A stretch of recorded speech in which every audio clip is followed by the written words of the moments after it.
Hello, welcome to Rangers Radio. Joining me on the show tonight, we've got Southside and Bridgeman. Good evening, lads. Evening, Port. How you doing? Good evening, Bridge.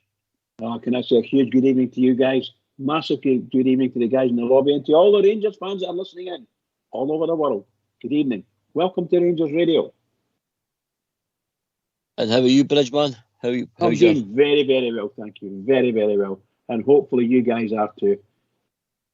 What about yourself, Southside, mate? What's been happening in your world? Nothing, mate. Just looking forward to tomorrow night now after Saturday. So, felt a disappointment, but now looking forward to tomorrow, bud.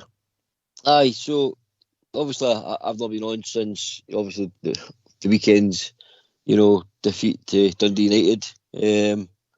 I'll be honest, guys, I was pretty shocked. Didn't expect Rangers to go with back-to-back defeats. It's been a long time since that's happened.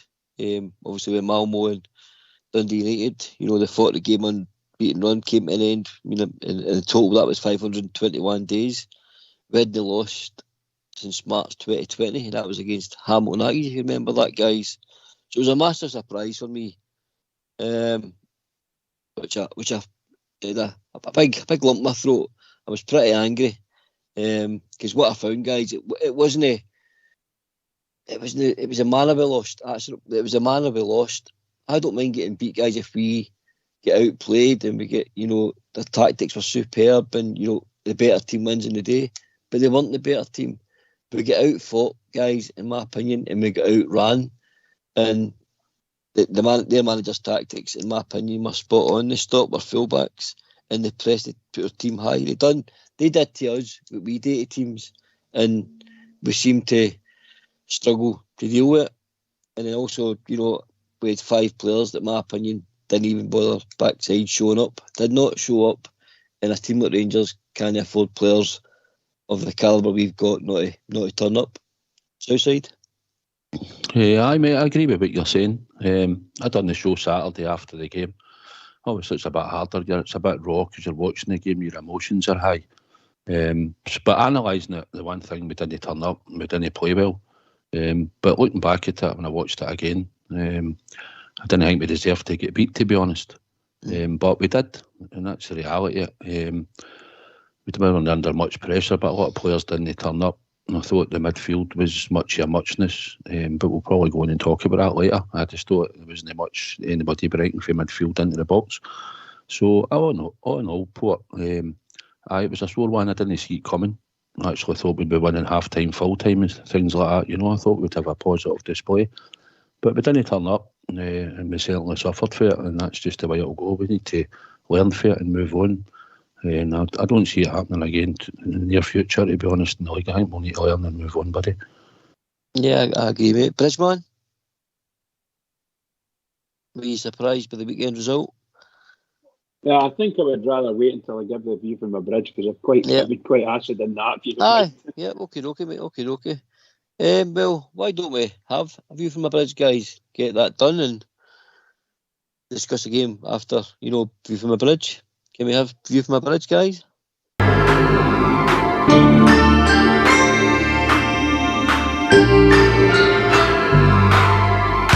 from my Bridge. Can't take anymore. View from my Bridge. Can't take anymore. Good evening and welcome to a view from the Bridge. Dundee United versus Rangers in the league. Saturday, 7th of August, 2021. Right into it now. I think all of us Bears thought this would be a tough game for us, and it was. But losing 1-0 against them did come as a bit of a shock. We didn't expect Rangers to lose. In no way did we expect it. At times, Rangers looked like a side who have players who have never met each other, never been played with each other. In all honesty, this is one of the poorest displays I've witnessed from our team from a long, long time. There may be some hangover from that Malmo game last Tuesday, where we lost 2 goals in as many minutes in the second half, although we did recover and score late on to save our blushes. Any recovery looked distant, a distant dream on Saturday. We had 68% of the possession, but did absolutely nothing positive with it. The stats will make some horrid reading for us Bears, so disappointing. Their goal, though well taken, was a continuation of the poor away form our team have displayed recently. We have made blunder after blunder, and 3 of those blunders have cost us 3 goals. We have played 3 competitive away games this season, lost 2 of them, very poor form and very different from last season. Admittedly, we are not like that at Ibrox up to now. Although we had much more possession, we did nothing positive with it, poor shooting, etc. We created a number of really good chances, which were spurned by a number of players. Our most reliable services to our forwards and our free kick, corner kick takers are struggling for form. Once again, we had some great opportunities for free kicks, but couldn't get the ball over the wall. Continuously, we crossed the ball poorly, and their defence were able to defend our crosses quite easily. Our midfield kept making some poor passes. Our defenders were hitting the ball too long continuously. Dundee United had much more fight in them, and it showed. We were bullied easily at times. Don't know how much damage that result will do to our challenge for 56. Hope it was just a blip. Full time was Dundee United 1, Rangers 0. Player by player, very poor marks this week. McLaughlin 6, Tavernier 6, Goldson 6, Helander 7, Barisic 6, Lundstrom 6, Davis 6, Kamara 7, Aribo 6, Morelos 6, and Kent 6.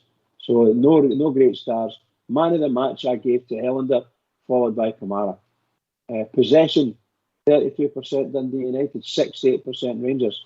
Total shots, 9 Dundee United, 14 Rangers. Shots on target, 2 each. Shots off target, 1 for Dundee United, 7 for Rangers. Shots blocked, 6-5 for Dundee United. Corners, 5 for Dundee United and 8 for Rangers. Fouls committed, 11 by Dundee United and 8 by Rangers. And that to me, that tells it all. So this is the end of A View from the Bridge for this week.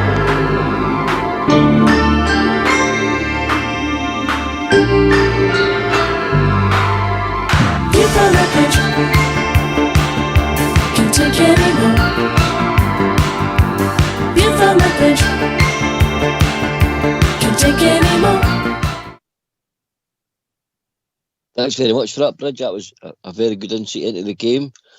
Probably echoed a lot of what Southside heard at the weekend when just after the game, and actually quite a lot in my notes what I've wrote down for tonight's show. I have to agree with quite a lot what you've said. You touched on mistakes, Bridgeman. Yeah. Which obviously, I take it you mean obviously were defensive mistakes, etc. Oh yes.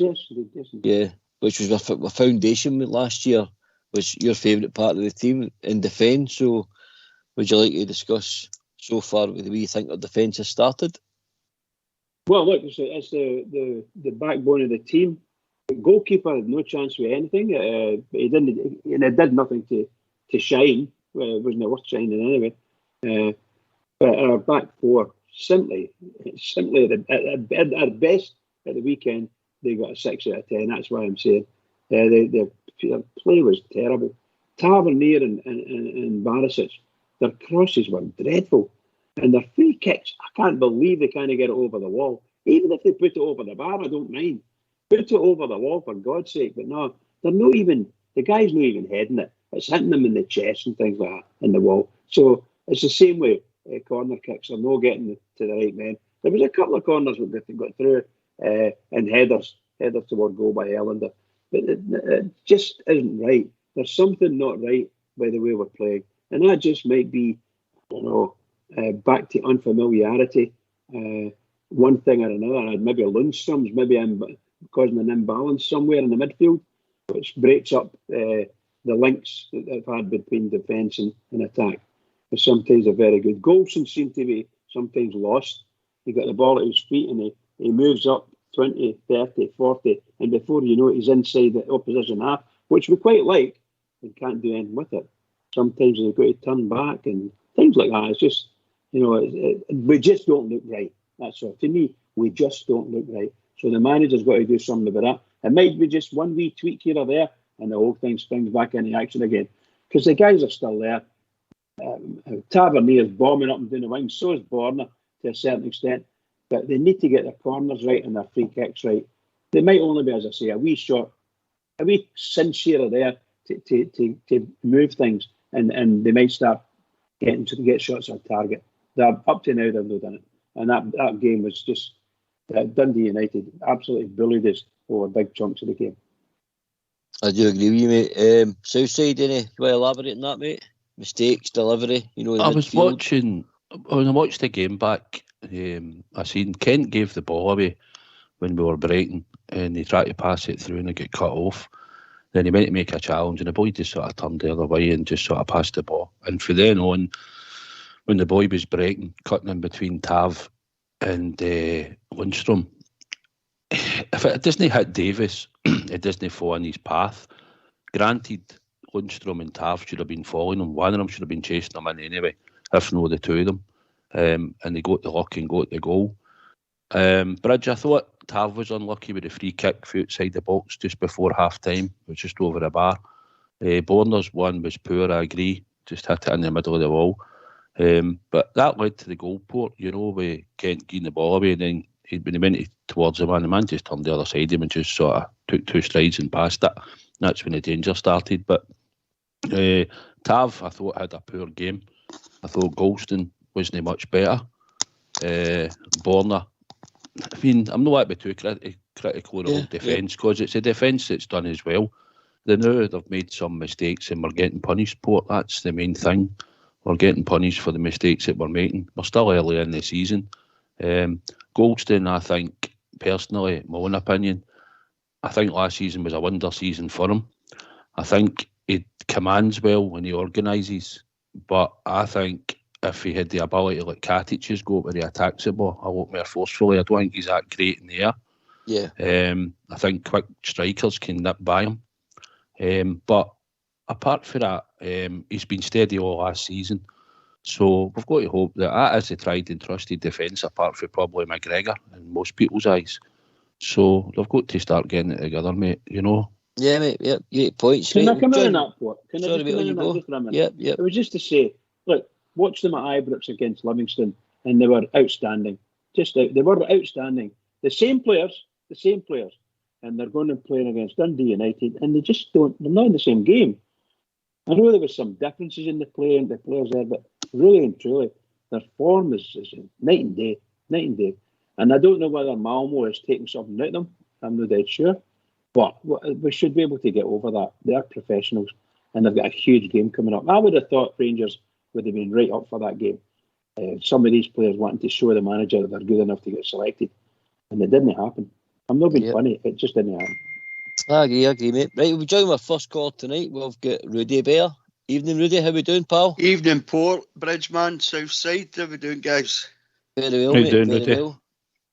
I think, Port, I think Southside just hit the nail on the head for me there. I think I watched the game again last night, so that I'm not as pissed off as I was. You know what I mean?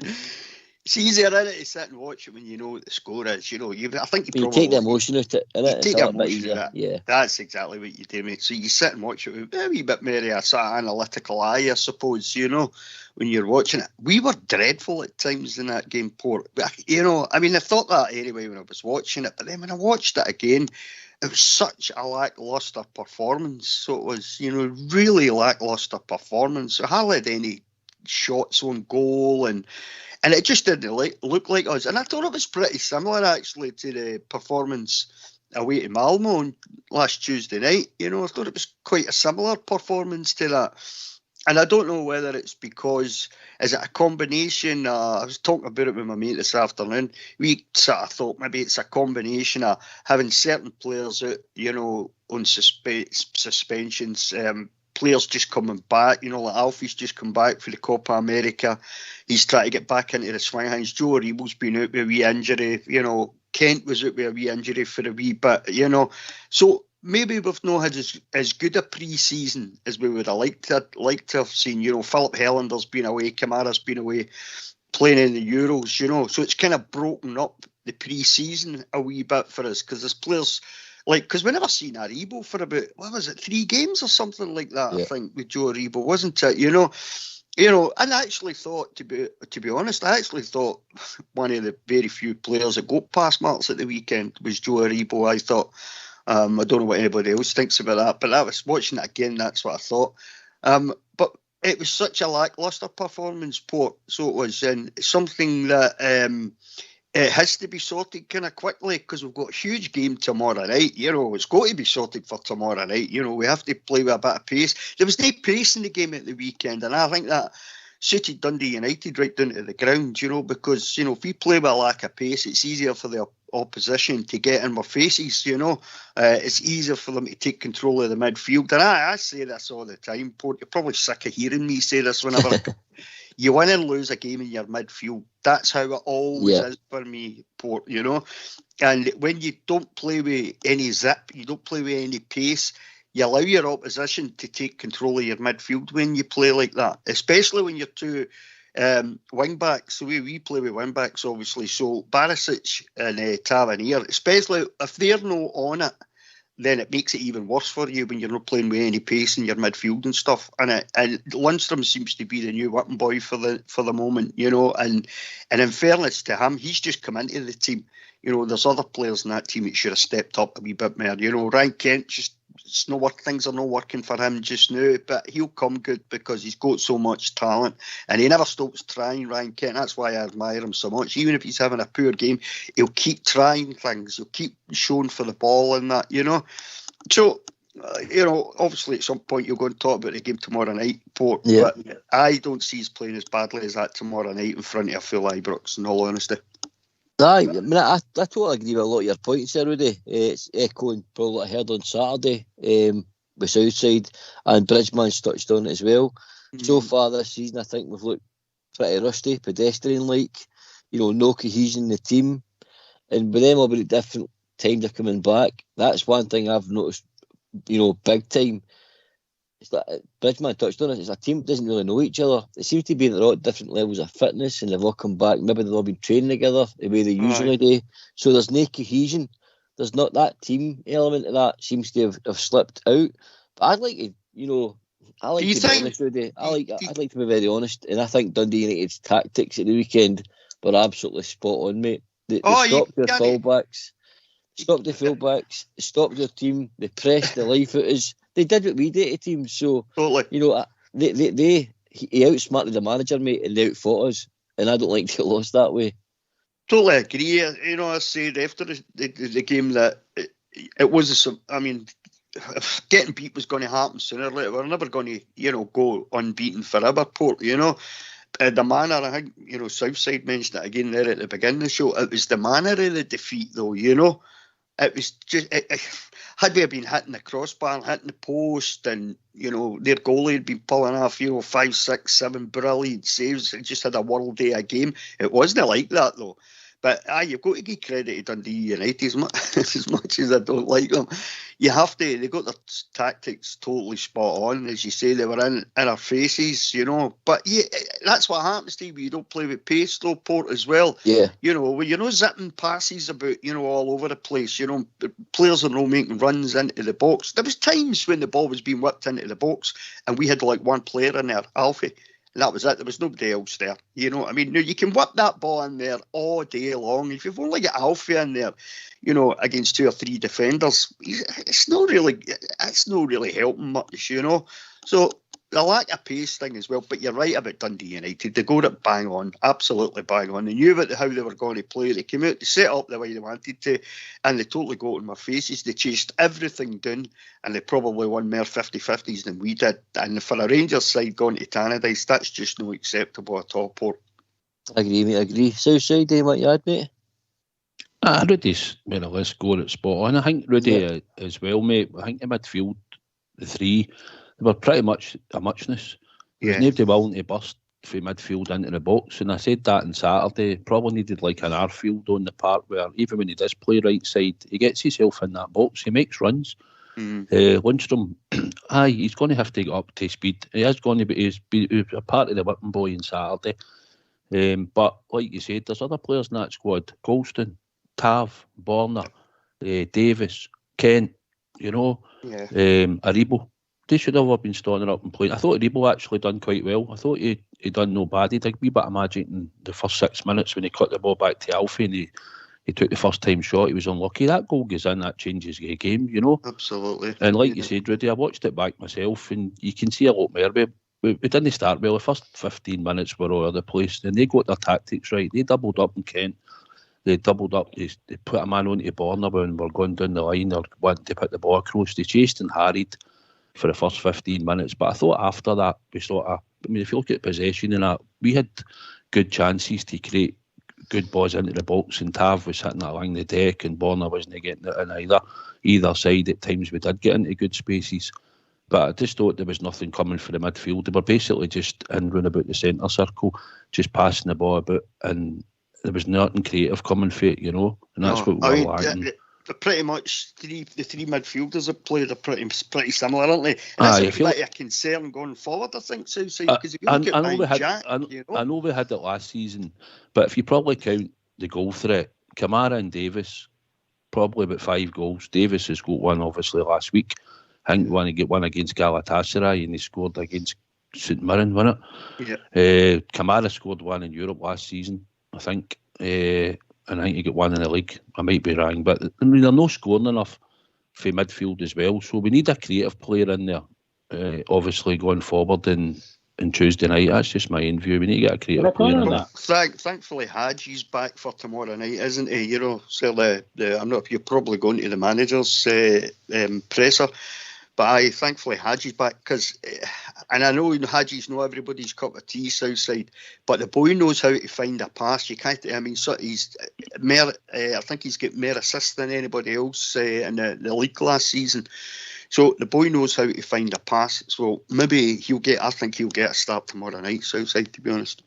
Can I comment on that? Bridgeman, on you come, mate. Then we're going to go after that. There was two points I'd like to make. I thought the referee was very poor insofar as what Rangers did or didn't get. I think there should have been 2 red cards yesterday. I think that boy Pollitt should have been given a red card for his second shocking challenge. And what's the big fella we should play with Celtic? Yeah, Mulgrew. 100% red card. 100% red card, and they got away with it. I don't know how he did it. Can I just quickly touch on that, Port? I don't see the Callum McGrew thing, Bridgeman. I don't think that was a sending off. To be honest with you, I don't. I see that had happened to us, Bridgeman. In all honesty, and when you say Connor Golson had got a red card for that, I'd have been raging. I'd have been livid. So I think probably the ref just about got that right. I can see where you're coming through with the Pollitt thing, you know. But that's Pollitt for you. That's how he plays. He's always been like that. So he has. But if we're hanging our hats on that, Bridgeman, do you know what I mean? You know, I don't think we should even be discussing that. I mean, we didn't play badly because of the referee. We just played badly because we played badly, you know? Yeah, that's why I mentioned it outside the people with Bridge. I never mentioned it in there. But I do think, in all honesty, being a rugged centre half, as they say, Mulgrew took the man, in my opinion, penalty kick. And young Pollitt was lucky. He was lucky. He should have been sent off a half an hour before that for 2 bad tackles. Port. I know. Yes, mate. There you go. See, just quickly, you're talking about the Charlie Mulgrew thing, right? I didn't think it was a sending off either. But see, I watched it back. See, although he's just tugged Alfie's shirt. Do you know, I think Alfie could just have took a couple of strides, kept running. I was going to say that, in my opinion. And maybe he might have lost grip his shirt slightly and he'd have been away. Yeah, I totally agree with you, mate. And also, you've got to remember, is the covering player would have probably got Alfie or got Taylor, so that's why he wasn't setting off. If Charlie Mulgrew was last man and that guy was maybe another 5 strides behind him, then he probably would have got sent off. But they obviously, with that second phase rules, it's called, that they believed that defender would have caught Alfie anyway, so that's why he was sent off. But I'm going to just jump in and go to Oldberg, guys. I know, mate, I understand that, yep. Right, second call of the night, Oldberg in. Happy feet, how we doing? I'm good, mate. I'm not staying in. Ready, Bridge, South, Port, how you all doing? All right, good mucker. I'm not going to hog it. It's just really started me off. I had a few thoughts the other day after the game, but I'm not going to talk about that specific game. What I want to talk about is the overall season we've had so far. Now, there's got to be reasons for that. There's no one single reason that we're not playing well. So I don't think we should pick on Lundstrom or anybody else or Golson or anything like that. But there is mitigated circumstances why we're playing bad as a team, as a group. And Rudy touched on it. You try to work it out, and you're getting snippets of information, like so a wee bit for Lundstrom talking about COVID cases, then a wee bit for Gerrard telling us he needs the crowd when he's never asked us before. He sees that they're not up for it. He sees where preparation's been disrupted hugely because of the international games, because of the COVID, because of the injuries, because of this, that, and the next thing. So here, have a wee think of this. I wrote this down the other day, and have a wee think about it yourself, see what you think. The COVID cases that Lundstrom's, now, he's not told, the MD's telling him who it is, but I think it's Kent and Aribo, because if you look at the two boys, they're no right on the ball, and they're struggling. You can see they're struggling, and I think they've still got some effects of it as they too. You've got contract issues with Golson and Kamara. You've got off form and not fit. You've got Tav, Barisic, Lundstrom, Morelos, Sarkala, Arfield. They're either off form or they're no fit or they're both. You've got suspensions to Kamara, Roof and Balogun in the European game, and you've got injuries to Jack and Hadji. Now, the other ones who are fit and on form is Davis, Helland or Hadji before he got injured, and Wright. Now they four, no count the two goalkeepers, and that's 6 players if you count the two goalkeepers. Davis, Highlander, Hadji and Wright should automatically start tomorrow night, because they're the ones that are on form list and they're fit. That's not even an argument. Ruth, unfortunately, had to pull out on Saturday because of his family, and that's rightly so. He's going to take care of his family. That's priority. But Gerrard's coming out and telling you he needs help. And that's what he's meaning. The team are not playing well. They know themselves they're not playing well. So there's no one single contributing factor to this. Now I'm going to finish in a positive here. Tomorrow night's game, we've got two things in our favour. Home game, full house. We need to reach out for the stands tomorrow and drag the players by the bootlaces right over the winning line tomorrow, from start to finish. And if we don't do it, if we start booing, we've booed before. We don't tolerate crap, but they need help this time, guys. This is no any one single player. We need to pull them out of the line, and that's what I was phoning up to get your thoughts on the contributing factors of the season, not just the single game. The Livingston game, I don't know where Bridgegoat we played well. We played stinking in the Livingston game. We played stinking in the Malmo game, and we played stinking yesterday. So you can't turn. These players don't deserve to get booed, by the way, for what they done last year. They really don't. These guys are legends, and they shouldn't be booed. And I'm sure the majority of fans will not boo them, because these guys deserve a lot of praise, and they've not really had a lot of praise. I heard one of the guys in one of the other forums saying it as well. They've not had a lot of praise for us because we've not had the chance to give them the praise. So tomorrow night, we're definitely going to give them the praise. There's no doubt about that. The atmosphere is going to be electric. We all know that. But there is mitigating circumstances for the way they're playing, and they're no meaning to play bad, and they're wanting to play good. But there's too many to build up to make one bad picture. No, I mean, it's so. Lundstrom, I'm hoping will come good. He'll cut him all the slack in the world, mate. We'll critique his game, of course we will, but we'll cut him all the slack in the world. It's not his fault that we're all playing bad. It's not his fault that maybe Aribo and Kent are trying to get over COVID. They might have some side effects where they've not had the full training sessions, blah, blah, blah. We're not fit. We can see we're not fit. That's the reason we're not fit. All these reasons put together. So tomorrow night's a big one. That really is the big one. We're in survival mode at the moment. For the beginning of the season to the new, we're in survival mode. But I'll tell you one thing that will take us through the rest of the season. This is the weakest Rangers are going to be this season. Right now, at this present time, that's the weakest we're going to be. Once we start getting fit again and getting the players back, we're just going to go from strength to strength to strength. And nobody's going to live with us. I'm telling you right now, nobody's going to live with this team.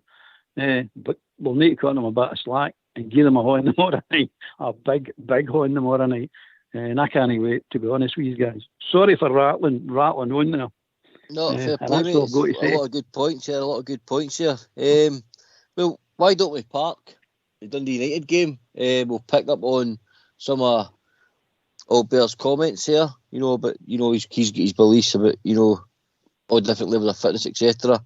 And we'll move on to the Malmo game. So what do you think about some of Old Bear's comments, mate? Aye, 100% spot on, Albert. We said sort of pre-show when Portland were talking, and I says to Portland, we've not had a pre-season like we've had in the last couple of years. We've had a disjointed pre-season this year due to coming back, players being away in international duty and all that, and getting them all back at different times. So that's obviously as well, listening when Lindstrom came out and said about the COVID, it's not something the club had made anybody really aware of, I don't think. So that's obviously had a factor as well, Albert, like you're saying. And all that put together, obviously it's no help when you're trying to get going in the pre-season and the games. We weren't very good against Livingston. And obviously we weren't very good at the weekend. And I think you're right, Lander and players like that, he's been on form, same way Aribo, aye. So we've got to hope. I don't even think Aribo's on yet. I really don't. The boy done some nice things on Saturday, but you can see he got the ball in the first half. I don't usually watch that again, but watch him. He tries to run forward, and he's got a good 2 yards on the guy, and he stops and slows down because I'm saying that if you were ever truly up to form, you'd be away. That guy's not getting near you. You're gone. But he didn't. And I'm saying, I didn't know that time that there was COVID in the camp, or they were getting over COVID. I didn't know it was. I'm still not saying it is him. I'm just guessing it's him and Kent, because they two are the only two that there's no explanation why they missed most of the friendlies, the pre-season friendlies. I mean, there was no reason for them. Nobody came out and said anything about them. So you're sitting going, well, it's got to be them, because everybody else get accounted for. They're either on international duty or they were injured. But they two never get mentioned. And I'm saying it's got to be now. It's got to be they two. So I looked at Aribo, and he's not there yet. He's no in form yet. But he'll get there. As the rest of them will. Trust me, the rest of them will get back on form. But we're in survival mode. And do remember that now. We're in survival mode now. All these games now we're playing to get our form of survival mode. We just go to win them. Get out of the line some way. Don't care what way he's there. Just get out of the line. So we need to find a way to do it. And this will determine the character of some players now. Because once the decks are cleared, then you'll see it. Then you will definitely. And I'm with Gerrard. I don't know if the one single game is going to fire us. I hope it does. I hope he's right with that one. But they definitely need us. And I'm glad we're back now to give them the support. Because imagine watching this last season, going through the whole season, watching this and playing like that. That would have been torture. That would have been torture. So now we can do something about it. We're at Ibrox, we can do something about it. I'm with you, Albert. I sat and I chatted about it with my mate this afternoon. That was the conclusion we'd come to, just sitting talking about, previous games like Livingston and Malmo last week and stuff like that. We came to the conclusion we've had a bit of an itty-bitty pre-season. You've got so many players. You've got players away on international duty, obviously, at the Euros. They've got to come back or then go to isolate. You've got players, as you say, the COVID thing, which the club never really told us any information about. But that's obviously been a part of what's gone on behind the scenes that we haven't really known about, because we never saw Aribo for about 3 or 4 games or whatever it was, So you've got all that going on in the background. You've got players with suspensions, with the players that's been out injured. Like Ryan Kent got a wee injury. Hadji's been out injured, and he got injured on against Livy and stuff like that. Contract talks. So when you add all that together, you're right, 100%, Albert. It's not just one thing. It's a conglomeration of lots of different wee things. They've all just came together. And I think it's gave us a bit of, as far as the pre-season goes, it's been a nitty-bitty pre-season. There's players out, players in, players being suspended, players being away in international duty. There's been contract talks. So we've got Glenn Kamara and Connor Goldson. That's got to be on their mind. It's got to be. You can't tell me as a football player, you're in talks with the club about your contract, and you just go out and play without thinking about it. I'm not so sure you can do that. I don't think I could do it anyway. But so I agree with you 100%, Albert. I think it's lots of different things. It's all came to a head at the one time. I think we will get better. I think we'll get fitter, because we don't look fit at the moment. I think the pre-season sort of proved that as well. The loss to Tranmere. Then we had the big jump up in quality. We had the big jump up in performance against Real Madrid. The players went out there and thought, I'm going to really put it on the day for Real Madrid, and they did. I was really excited after that game, But then we've went flat again after that, haven't we? I don't think we played well against Livy either. I think the 2 goals for Roof sorted that out, but I didn't think there was patches play as parts of that game. I just didn't think we were playing well at all. We got the 3 points. That's all it really matters, I suppose, at the end of the day. So I agree with 100%, Albert. Right, ready, boys, and let's go and hear Stephen Gerrard's interview. Just a 2 minutes. I'm going to pop out, mate. So thanks for letting me in. I didn't want to hog it. So no worries. So I'll just pop out again. Thanks, guys. Talk to you later. Cheers, Albert. Cheers, man. Cheers. Right, let's hear from your gaffer, Stephen Gerrard. Do you think Malmo will change the way of playing compared to the first game? I don't know. It's a difficult question for me to answer. I'm sure their manager has a game plan that he believes in, and he's going to try and execute it at Ibrox. My focus is very much on Rangers, on what we want to do and how we want the game to look. So I haven't really given it a thought. We have to be ready to adapt to whatever tactics and game plan Malmo have. But because they're on the back of a positive result in the first leg, I don't expect too many changes in that department. I'm sure it was a coincidence, but today there are 4 Scottish newspapers who've all got articles in claiming that the squad has got difficulty coping with large crowds. Is that something you've ever taken into consideration in your time here? Not really. I haven't given it a thought. I don't really listen to outside noise, in all honesty, Mark.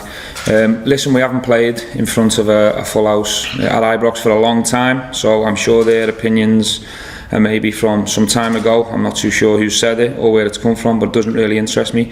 We're really looking forward to a full house. We've spoke about it for a long time, and our fans have been patient on the outside, desperate to come in and watch us. I called on them after last week's game. There was a big turning point in the final moments of the game. And I've called for the Ibrox crowd, so I'm in no doubt that they'll turn up. They'll be full of passion and full of support for the boys. We've got to go and give them a performance to match that. Hi Stephen, could we get an injury update ahead of tomorrow night? Yeah, really positive, David. In the first leg, we wasn't too satisfied with the options we had throughout the squad. We put a strong team out, but in terms of experienced options that we could throw at the game, we were pretty limited for different reasons. But more positive news on that case. So Hadji will return to the squad. He's come through a training session today. Leon Balogun's fit and available, and obviously his suspension's up, so that's a big positive as well. Fashion Sakala is fit and will be involved in the squad. Obviously Alfredo, we named him in the squad. Obviously he wasn't available for the first game, but he will be for this game. So a real positive update. The only ones that are missing are obviously Katic and Jack, and the suspensions that everyone's aware about. Hi Stephen, just reflecting on the last couple of games, basically you mentioned after them that some of the performances from some of the players weren't the level that you wanted it to be. Just have you managed to, between you and the guys, put your finger on why the performances have dipped? I mean, could it be a case maybe some of these players are living on the successes of last season and they now have to focus on this season? Listen, I think we need to give the players a chance before we judge them. In terms of the loaded part of your question, in terms of are they living off next year, or I think time will tell in the coming weeks and months. I think we're 2 games in terms of the league, and obviously 1 game in terms of Europe. It's still very early days. We won't use any excuses. The last 2 performances haven't been to our level that we've set, certainly over the last 12 months, but that's on me and us as a group, and we'll deal with the criticism and the negativity coming our way. That's what you have to do. But what I would say is we only need 1 performance to light the fire again. I think in terms of our league domestic results, it was the first defeat in 40, if I'm correct, and our Ibrox form in terms of European games have been pretty strong, so I expect a good performance tomorrow, and we can quite flip the mood of the previous 7 days with a real strong performance and the result that we want. We can change it pretty quickly, and that's the opportunity we have tomorrow. If I could just add to that, just you mentioned relighting the fire. I mean, a full house at Ibrox, that's going to be a spectacle and an occasion to do that, I suppose. Without a doubt, and I'm really looking forward to seeing it full and noisy, and a support that is with us from the first kick to the last, and if it do, it'll be a massive help to myself and the team. But as I said before, we've got to play our part. You know, I've got to get the game plan right. I've got to make sure I get the decisions right, and my team have got to back me up with that game plan and go and deliver. If we do, and you get a full Ibrox roaring, and you get a team capable of performing at our level, it's going to be an interesting night. The away goal is removed. How will that affect game plan, Stephen? Well, obviously our away goal is not as important as it might have been some time ago. I think it's important we try and keep a clean sheet from our point of view, but you know, we have got to be aggressive. We've got to go and score goals. The way the scoreline sits, we have to take the game to Malmo and be aggressive and be positive. But obviously our away goal is different this season, but we knew that before the game. It is what it is. But in most games, when we've been set a challenge, certainly in Europe against big teams, important teams, these boys have delivered more often than not. So I have confidence we can do it again. Stephen, how much do you think that your European experience will be a key factor to progress tomorrow? Well, I don't think it guarantees you a result. I think you can always tap into experience and try and use it to learn and grow and try and tap into the positives from previous occasions and remember that we have done it before. That gives you confidence and belief. You know, we've got more options available to us in this game, whether it's 90 minutes or 120 minutes. We have more things to throw at the game and bigger and better options to pick from, even though it was only 7 days ago. So I'm really excited. We've got really big respect for this Malmo team, but it's a game that we're really ready for, and I believe that there's a performance waiting. I'm confident. Stephen, you mentioned that it was your first league defeat in 40 games, but how much can you use that to spur the players on tomorrow night? I think the players know, Laurie, you know, we know that we didn't do ourselves justice at the weekend, and we've took responsibility for that, so the players know. I don't think I'll need to tap into that. We know we haven't had a fantastic week, 2 separate competitions, but it was really interesting how the game finished against Malmo. The body language of both sets of players flipped in one moment. So we're going into Ibrox tomorrow in a real positive place. We'll pick the league form situation up when we go back into domestic competition on Friday. But for me, this is a game in isolation. We need to go in with the correct mentality and the right focus. I'm not sure the performance or the result at Dundee will have any impact, only that I know that I've got a group of players that will want to react from there. Hi Stephen. Hello. As a player and now as a manager, you've been successful at blocking out the noise from external sources. How important is that for you and the rest of the squad to take in tomorrow night's game and its magnitude? Yeah, I think when you're involved at a club of this magnitude with expectation and demands, I think it'd be very naive and unhelpful to listen to external noise, whether that be from support, whether it be from the media, whether it be from afar or anyone. It doesn't make any sense to listen to outside noise. We have a lot of belief and confidence in each other.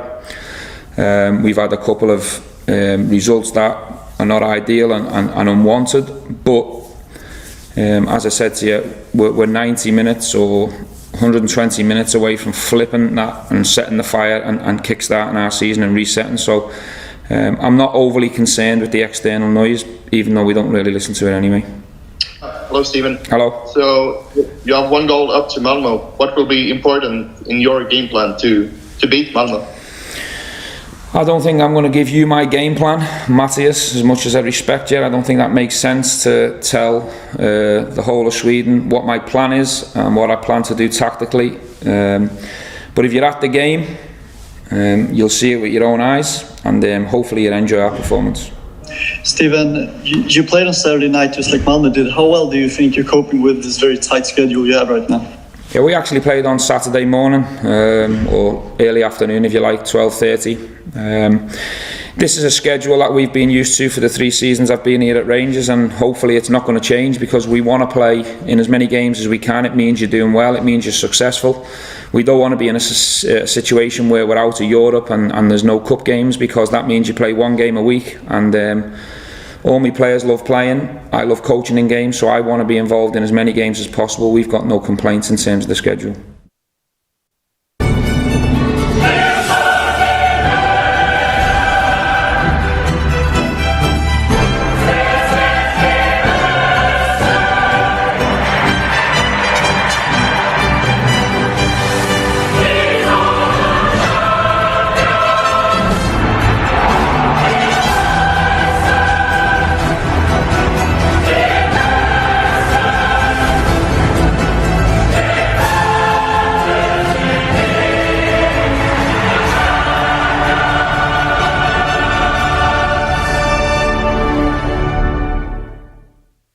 Why don't you give us a call on 0141 356 1972.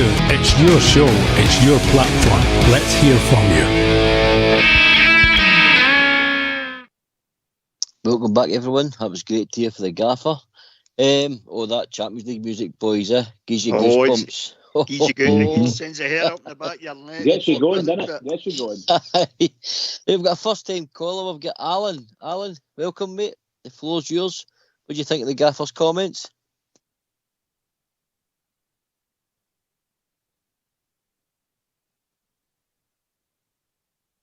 Is it Dana Bridgeman? We've got you, Southside. What do you think of the gaffer's comments, mate? I think they were love listening to me talking as usual, mate. I think he's spot on, mate. I think we said after the Malmo game, I think they had their full team. Probably when we played them, so we had players that we could add into the squad that would make us stronger.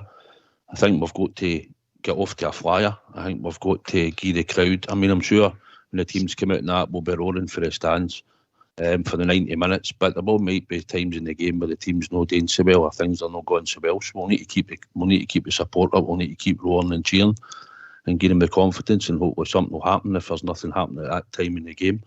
Mate.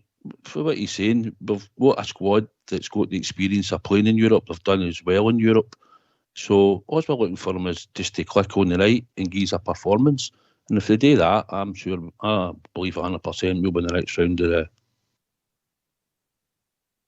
the quad. Yep. Rudy, what did you think of the gaffer's comments about the question he received about outside noise? I'll go to Bridge after that. I think it was a pretty good answer he gave them, Port. I mean, in all honesty, they can't be bothered about. They can't be thinking about what the papers are saying. Let's be honest about it. Who pays any attention to the Egypts? So he's obviously thinking the same thing. All that matters to him is the fact that him and the coaching staff and the players. Bad result on Saturday, but all that matters to him is that him and the coaching staff get the players sorted for the game tomorrow night. And Port, Southside's right, Port. We've played better teams than this. All right, last Tuesday when we played them, there's mitigating circumstances. We've already went through all that stuff, so we have. But you've also got to take into consideration, I think they'd played about 13 or 14 games domestically, and I think about 4 qualifiers already or something like that. So they're about 17, 18 competitive games into their season. We're just starting out in our season, and in Europe as well, the European qualifiers. But we've got the talent. We've played better teams than this, Port. We've played better teams than that. If you think back to last season and the season before, you think back to the Braga game where we were 2-0 down and came back. Porto as well. We've played better teams than this. Now, if they get up for it and they give 50,000 bears a reason to scream their heads off, that place will be absolutely rocking tomorrow night. But as far as the media goes outside the Rangers, I wouldn't listen to a word any of them have got to say because it doesn't matter. Bridgeman, what do you think, mate, with outside noise? A lot of what Rudy said is absolutely true. I can't understand. Number one, who is it that asked that question? And they come away with a comment like, all these stories about Rangers can't play in front of a crowd. When's he talking about? It's 18 months since we played in front of a crowd. And that was a European game at Ibrox. Okay, we get beat. But my God almighty, we were brilliant. The crowd was great. There were 3 seasons of the great European competition. We've won the league. It's not as if all this stuff didn't happen. It happened. Admittedly last season there was a big chunk of where there was never any fans there. But before that, we'd played in front of huge crowds.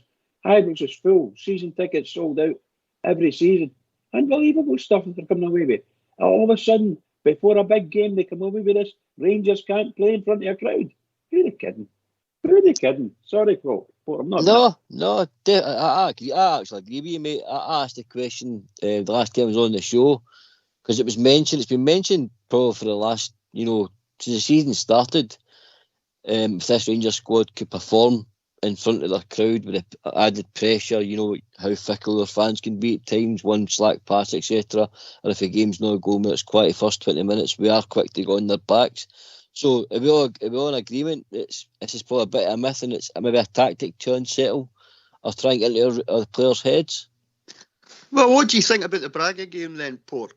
Did the fans get on their back that night when they were 2-0 down? It didn't look like it to me. I was there. Yep. I was at the game, mate. Yep. That was one of the best atmospheres I've ever felt at Ibrox. That, as you say, you used a great word there. That was electric that night.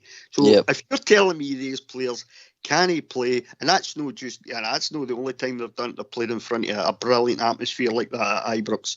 Right, if you're trying to tell me, I think that's wishful thinking on the part of the media, to be honest with you. They're hoping Rangers are going to have a bad season because they've no clicked yet.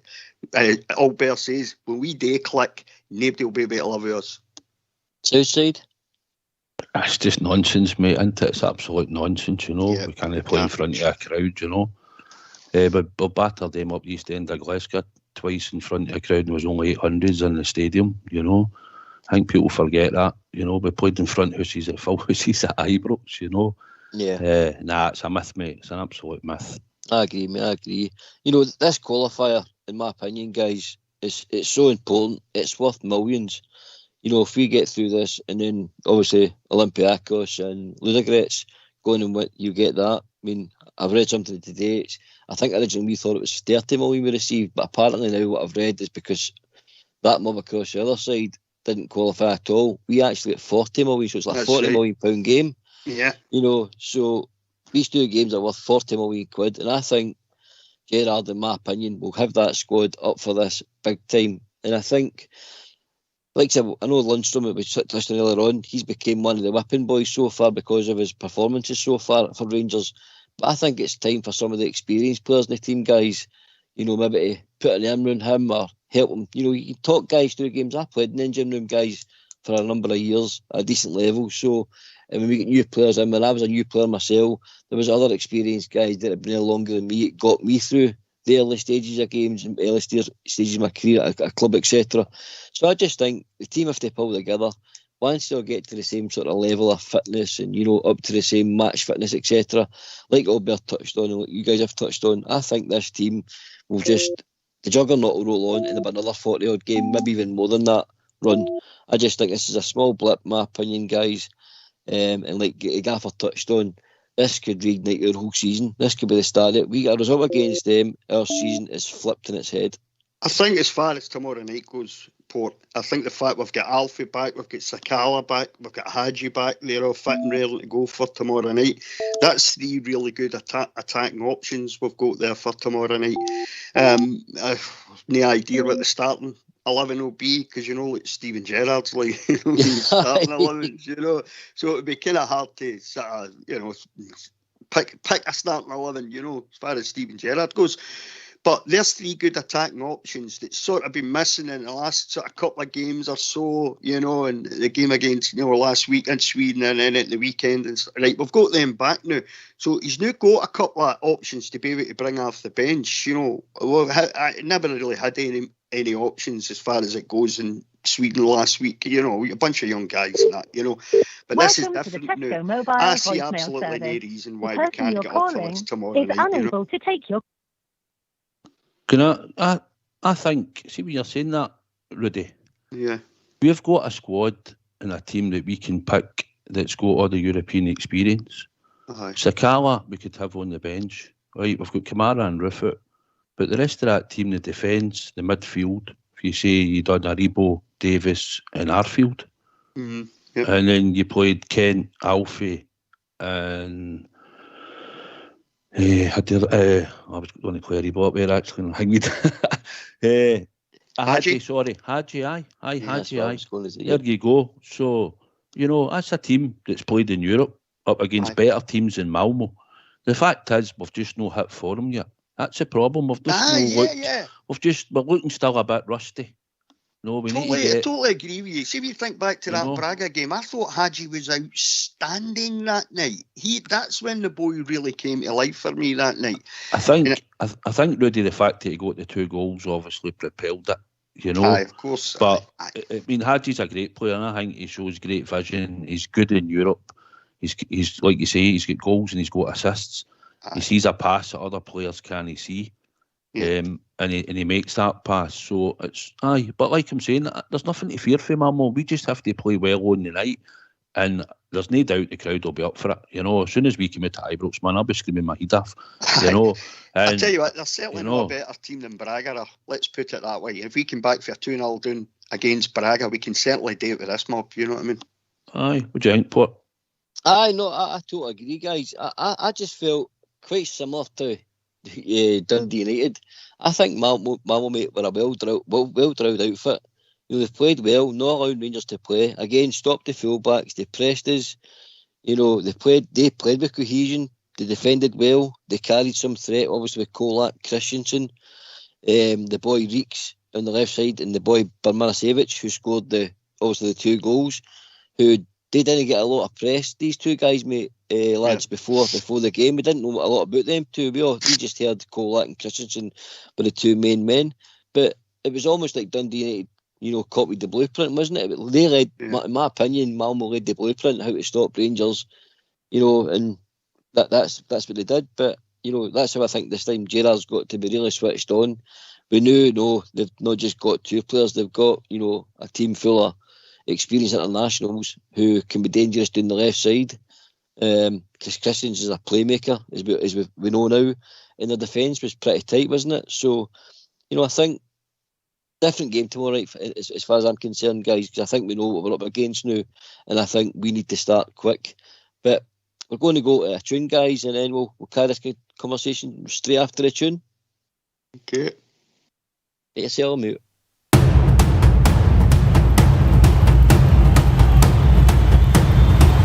Every Saturday we follow, we cheer the boys in blue, the most successful team in football. We're Scotland's gallant few, though at times they have been hard. We've followed near and far. You will always hear us roaring from the stands in Ibrox Park.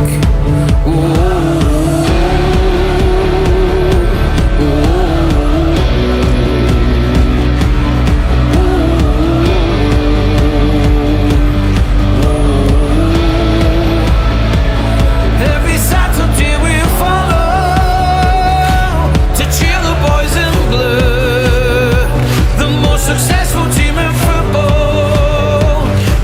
We're Scotland's gallant few.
team in football.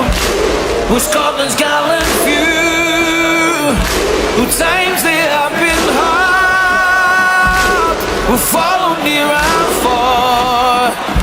You will always hear us roaring from the stands at Ibrox Park. Whoa.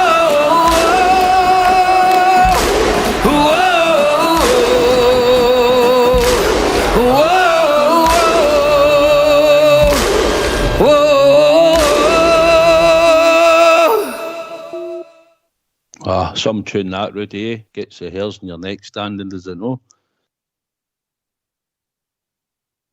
Oh. Certainly does, Southside. Me and my mate were blasting it out at 2 o'clock in the morning in the garden shed.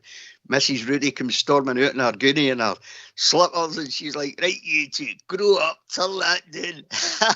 We were blasting it. Oh, it's a brilliant tune. Aye, I'm sure once the teams come out and kicks off and then the UB will start it in the corner, I'm sure, and it'll ripple right round the stadium. It'll be amazing tomorrow night, absolutely amazing. You got a ticket then, Southside, aye, mate, I am.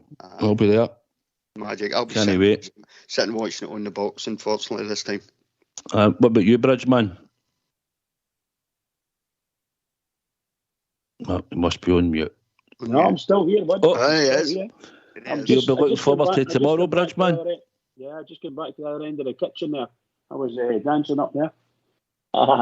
Yes, I'm going there tomorrow night, and I agree with everything you said. I think it'll start off as a small section of the Union Bears, and it'll just resound all around the stadium. That's Rangers' anthem. That's a battle cry, and the players need to realise it. When the fans start singing that, they need to waken up. Wakey, wakey! It's time to go. I'm thinking there might even be a display tomorrow. I'm not sure. I've not really checked in, but I'm hoping there might be a wee display as well tomorrow. Have you had any thoughts, Rudy, on your team or the team for tomorrow? What you think the gaffer might go with? I think you might go pretty attacking. I think he'll go with McGregor, obviously. I think he'll go with Tav, Goldson, Helander, Barisic. Midfield, Stephen Davis. I think Lundstrom will be on the bench. So I'm going to go with Stephen Davis, Scotty Arfield, and I think Joe Aribo in that midfield. And I think he'll go with Hadji, Kent, Morelos. I think he'll leave Sakala on the bench, and I think he'll leave Lundstrom on the bench. Aye, I think myself it would probably be McGregor in the normal back four, and I think it'll be Aribo, Davis, Arfield, Hadji, Morelos, and Kent.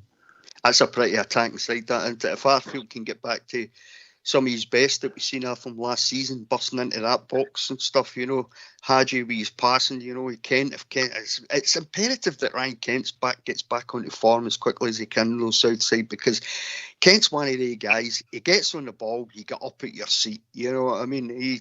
We know what Ryan Kent's capable of, and if he could hit the ground running tomorrow night as soon as that final whistle goes, it doesn't telling what could happen. I think we need to have a threat. I think we need to have a bit of pace, and I think we need to have a bit of craft in the middle of the park. No trying to open them up. We've got to go at them right for the first whistle. We've got to have a right go at them. But obviously we've got to be cautious at the back, because we can't afford to lose a goal. But did you not pick Lundstrom at all? Me, no, I didn't. Bridge. No, me neither, Bridge. All right, guys, how we doing? I think the manager's been quite consistent. And sorry, I'm just going to say, sorry to cut across you. We're going to go to a new caller, Alan. Okay. How you doing, Alan? Is that Alec, you mean? Alex, sorry. Hi. Sorry, mate. Yeah, I'm all right. How we doing, mate? I'm all right. I'm just looking forward to tomorrow's night's game, and I just think we've going to have to move the ball forward a lot quicker than what we did at the weekend and that. And I'd like us to see us try and get an early goal if we could, but we can't be too critical of the team after what they achieved last season. And at this stage of the game, last season, we probably played about 4 or 5 more games because we entered the Europa League qualifiers early. whereas this season we haven't, and some of our players have been away at the Euros and that, and it's a bit of a dilemma for Gerrard and who to pick. I mean, I don't know if young Patterson's injured at the moment. Is he? Do you know? No, he's fine, mate. I mean, I would play him. I mean, much as Tavernier had a great season last season, but he's always capable of costing his goals in big games. And I'm sorry, but I think for any successful manager is successful because he's ruthless. And I would play young Patterson at right back tomorrow night, you know. And I'm sure not everybody will agree with me, but there'll be a lot of... just say, for instance, if Tavernier was at fault for another goal last night and we went out, well, I don't think the fans would be very forgiving because it's first attempt back at getting into the Champions League, isn't it, after all the wilderness years? Aye, personally, I think Patterson's time will come. I think we have to be patient on the young boy. That's only my opinion, of course. I wouldn't want the young boy to come in and if he makes the same mistakes, for talking shit, see he makes a mistake with Tav that costs a goal or, it comes down his side. What you don't want in front of 50,000 people is everybody getting on that young man's back, and that could reverse the boy's career. I mean, he played in Europe last season, didn't he? Yeah, he did, definitely. But what I'm saying is... got injured.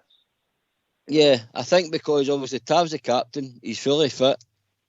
I'll agree with you, he's not to the same standards he was last year. No. But I think you've got to start with your captain because what Tav gives you, in my opinion, is not just defending.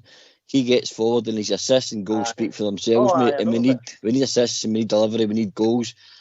Patterson's a better defender, in my opinion, but I think we do need Tav. I still think Tavernier, Patterson gets forward. It's dangerous when he goes forward as well, And but I just hope, I'd like to think if Gerrard looks and see if Tavernier looks like he's struggling and we're getting a lot of trouble down that side, defensively.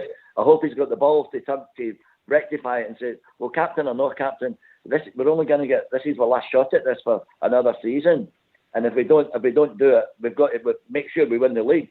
So I just think if Tavernier's not on it tomorrow night, he's got to make the change and be ruthless.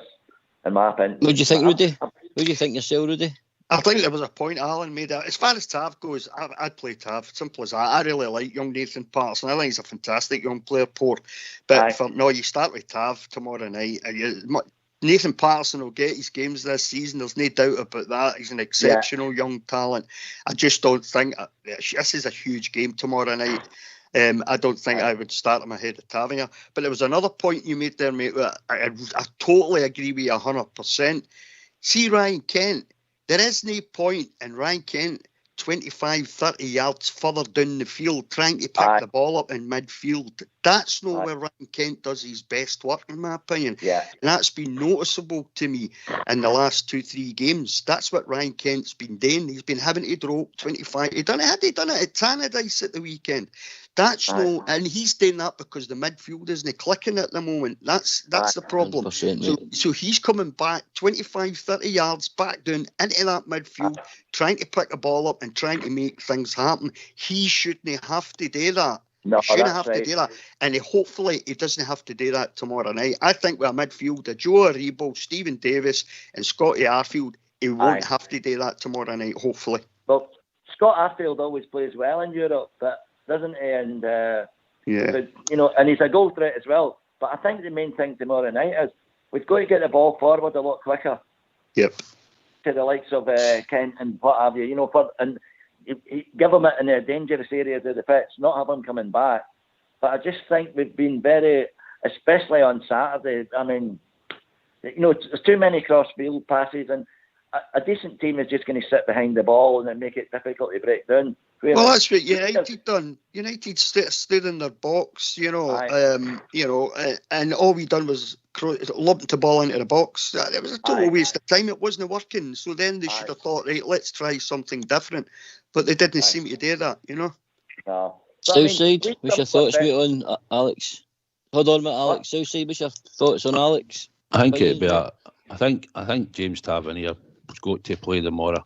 I think experience-wise, Nathan Patterson's time will come. I agree with you, Port. I've said on here before, if Nathan Patterson probably gets about 20 games, maybe 25 this season, if we can get far enough in competitions, then that's good experience for him. Tav's made mistakes in Europe, I'm not going to, we've all seen it, but at the same time, if you're going to drop your captain for tomorrow night before you even go into that game, we're struggling a wee bit now for form, so you need to have most of your players that you can trust on that part tomorrow night. That's why I didn't give Lundstrom a game. I think if Arfield's fit, Arfield for me would go on the right hand side. But you never know with the manager. That Lundstrom, most players would have threw themselves in front of that ball for that goal, wouldn't they? And he turned his back on it. Aye, he should have took one for the team, mate. He should have taken, even if it hit you in the bollocks, he'd still take that to stop it going in. He should have took one for the team, because I know Port's took one for the team in the past, didn't you, Port? Aye.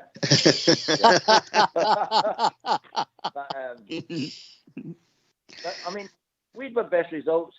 When European football to me suits Rangers better, because teams come out and have a go at you, which allows us to counter-attack at speed, and it suits us. But I just think a lot of times when teams sit back and we don't get the ball quick enough forward and that, we struggle, Yeah.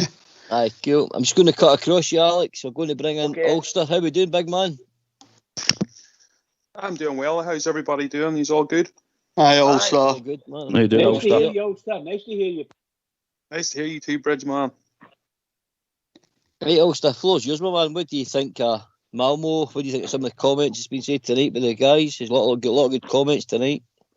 Yeah, as always, mate. Great comments from the guys there. I'm all excited, like everybody else is. I think Rangers just posted up a couple of minutes ago there, about 10, 15 minutes ago, that the game's totally a sellout, which is, we knew would happen anyway, which is fantastic.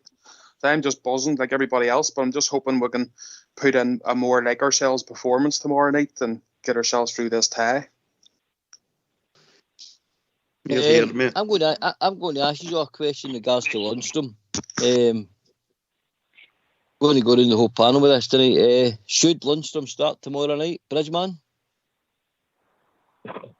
Well, I'm quite a fan of Lundstrom, although we can see he's not physically fit, and it doesn't look as if he's match fit either. So a mix of those two. However, he's got some time under his legs. Whether the manager will take the chance and push him into the highest level, this we could do with him being on form. We could do with that, and particularly in this big game. So maybe his presence might be good for us. I would play him. If it was me, I would play him. The manager probably would. Southside? Well, I picked my team earlier. I had Arfield, Aribo and Davis. So, no, and I think it's a game where we need to know what everybody's doing. We play a system, and the players that have played that system last season and the season before, like the majority of them, no. So, to me, he picks a team that know the system. Lundstrom's still learning the ropes. He looks still a bit short of fitness. So that's my reason I wouldn't play him. So you're going with the tried and tested, mate?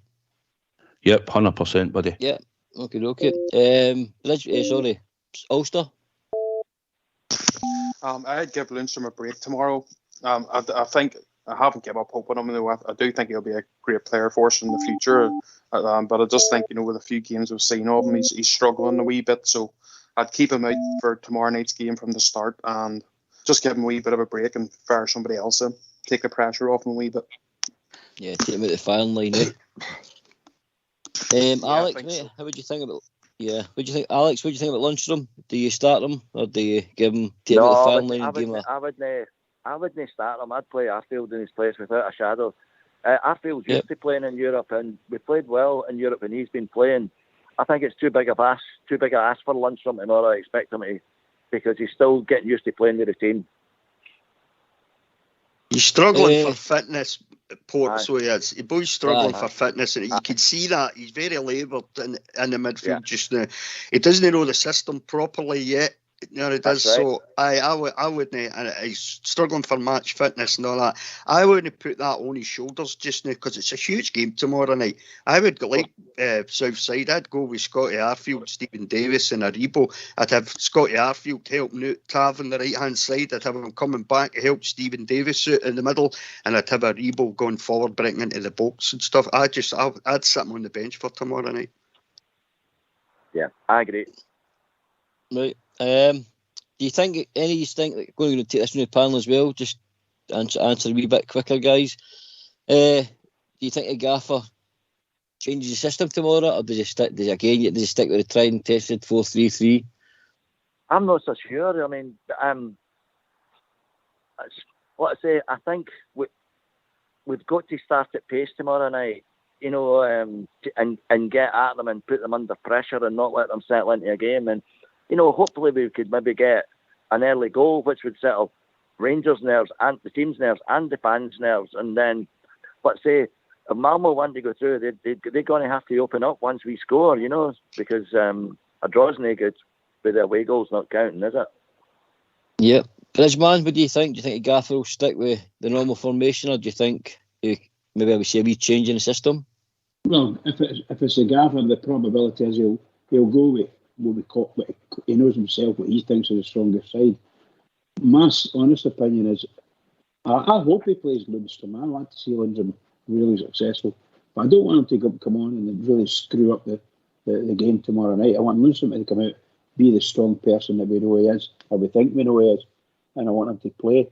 He's a very, very experienced player, particularly in the English Premier League, and we need people like that. We need people that's got that type of big game experience, and I don't see why we shouldn't play him. That's honest.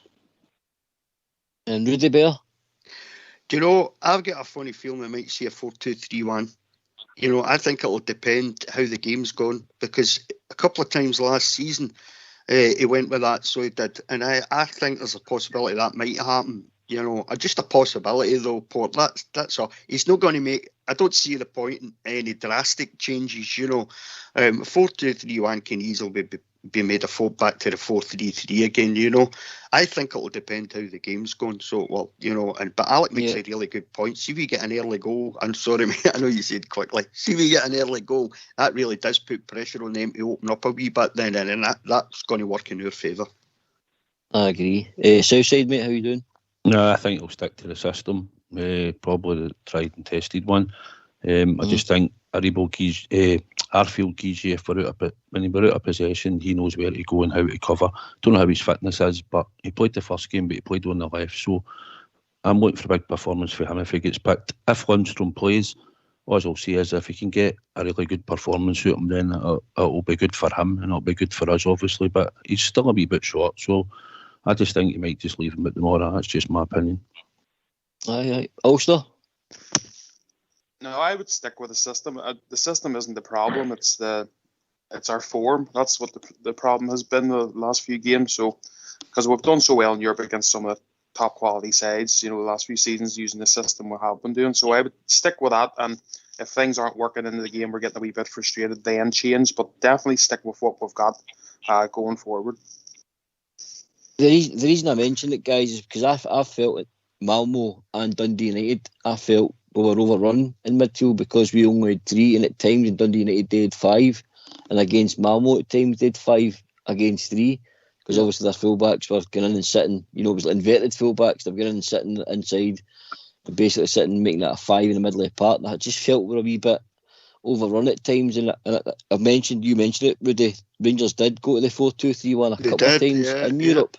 Yeah, so I'm just thinking we have been getting overrun. For what I remember, Port, it worked fairly well too. You know what I mean?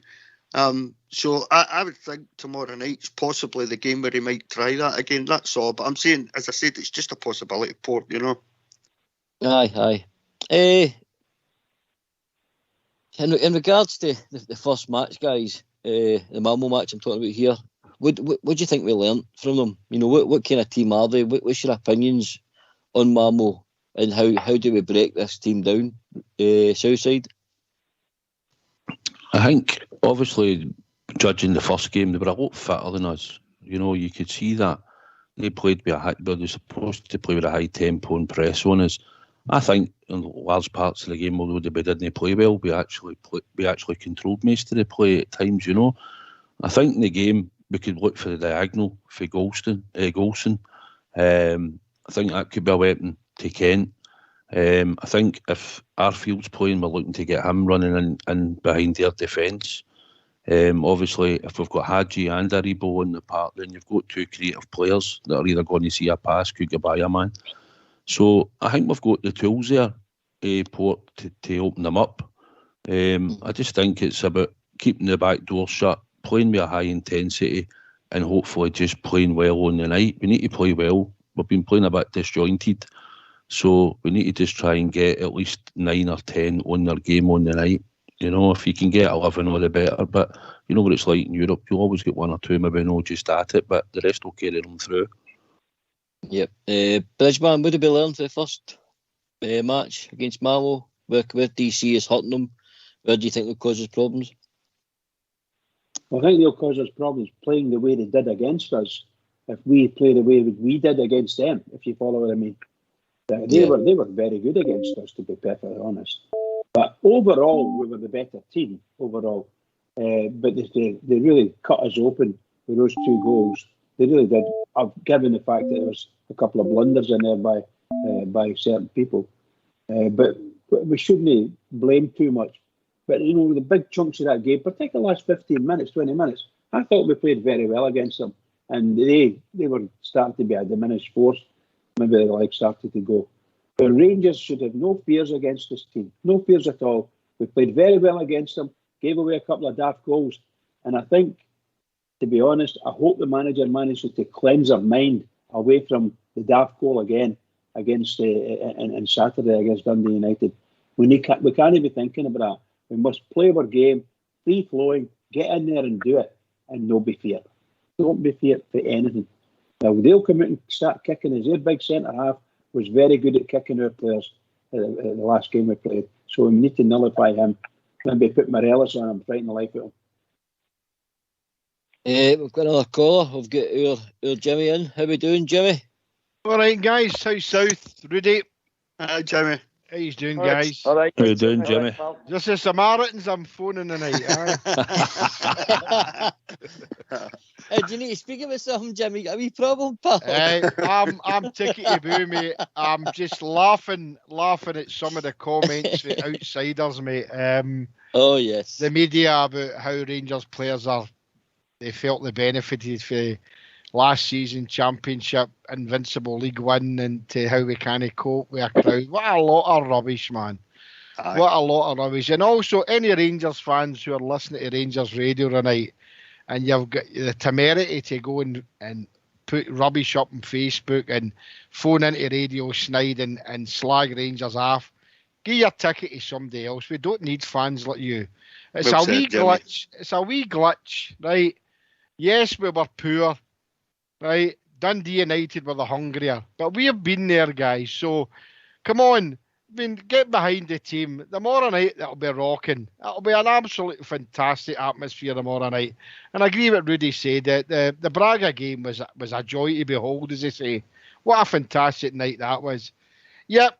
Look, we don't deserve to win every game. We don't have the right to win every game, and it does hurt when our team loses, But we just didn't look match fit for whatever reason that may be. But the gaffer will sort that out.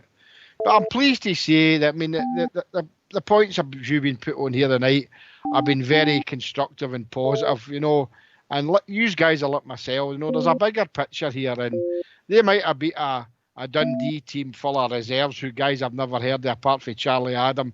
And they're now being called borough beaters. Just let them wallow in their own rain rubbish. We're the Rangers and we'll be back tomorrow night. Did the media not say that last year, Jimmy, when the beginning of the season when they scalped Hamilton 6-0, I think it was? Well, remember? I think it was 8-0 actually. Oh, was it 8-0? We beat them 8-0, and I must admit I listened to a wee bit of Snide, right? No, that's no good for you, Jimmy. No, but sometimes really it's better to know how the enemy's faring, and Keevan's his own and he's gushing about No, I'm not even going to say his name. I'm not even going to say any of their names now. He scored the hat-trick. You know, he's gushing about him and he's gushing about this one and that one and that. And not one mention about that Dundee were a poor team. Yet when we humped Hamilton last year 8-0, Hamilton were a very, very poor team. More like a championship team because they never gave us credit because we're the Rangers. So let them all go and lie in their own proverbial. I'm happy. I'm a happy bunny. There's a lot to be played for. Played one, lost one in the league. Malmo will take care of them tomorrow night, and I'm looking forward to it. I just don't get a Rangers fan phoning up these stations and going onto Facebook and talking absolute gibberish. And I just hope maybe they're just maybe younger fans who maybe no appreciate, and I'm not getting at the younger fans, but they maybe no appreciate the dark years that Rangers went through, right? Before we were put into the... No, when the Scummies were winning 9 in a row and we were winning a cup now and again. Yes, we won the European Cup Winners' Cup in that period, but no, well, with darker times before and we've come right through it. So, chins up, guys, gals. We are the Rangers and no one can stop us because we don't care. Yeah, we could have Andy Kennedy playing up front tomorrow for us. I know. But it's just laughable, that this team can't play in front of a home crowd. And look, if the guys are not up to it tomorrow, I'm sure we'll begin by you're allowed to criticise a team by all means, but some people are just out there and are crucifying players, and there's no need for that. To me, they're no Rangers fans, Port South. They're just no Rangers fans. That might be controversial to some people, but for me, you're not a Rangers fan if you're going to come onto any of these platforms and slag a Rangers off like that. Jimmy, I saw some absolute garbage in social media the weekend. I had to come off it. My son-in-law was sending me stuff, and I was looking at it and going, I don't even want to read any more of that. Some of the absolute tripe. Yeah. I thought that's scandalous. This is a championship-winning team that you're talking about. We're only at the start of the season. We played our first European game. Okay, we didn't play well. We lost it. Okay, we played 2 games in the league. We're all firing all cylinders yet. We've got players coming back for injury, players that are suspended for Europe. We've got players who've been out injured and all that. And the absolute tripe some people were saying about the team, about certain players. I'm with you, Jimmy. I thought it was garbage, some of the stuff I read. Yeah. Is the Bridgeman there? Aye, he's there, mate. I am indeed, Jimmy. I am indeed, Paul. How you doing, my good friend? What do you think of the stuff that's been said, Bridge? Rubbish. You're like an old head like myself, pal. They're just rubbish. It's just absolute, utter rubbish. Tosh. And it's been led by some areas by actual Rangers fans. They say they're Rangers fans. And that clown at the Daily Record, what's his name, Jackson. And this is it's just utter crap that they're all coming out with. And I don't know where they're getting it all from, other than it's all made up. If they don't like Rangers, don't bother. Don't bother. If you don't want to go and see Rangers, that's fine. And if the Daily Record don't want to come to Ibrox, well, they can't come anyway because they're banned. And if they want to pay their 25 grand, bye-bye. We don't care. We're just looking for people to be sensible about the Rangers. Go on, pal. I'll tell you, lads, I'm going to flip this a wee bit. Obviously the comments that were made, he's all heard them earlier on in regards to, the outside noise. Your team can't play in front of these squads. How do you think Malmo's going to feel tomorrow night when your stadium's full and it's absolutely rocking? I think that could affect them. Southside.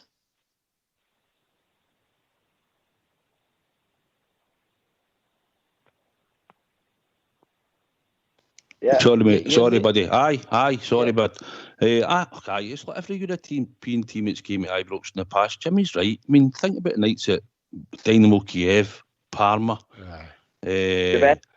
Juventus. You've had even the Leeds United, although it was that qualifier.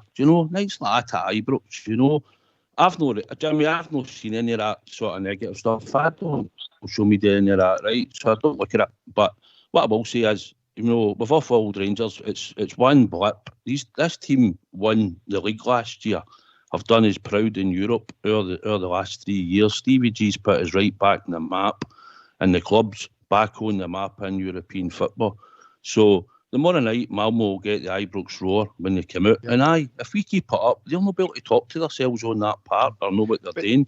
We're a solid unit, Jimmy. We're a solid unit. We know where we're meant to be and what we're meant to be doing. But they might struggle to communicate when that noise is hitting them that park.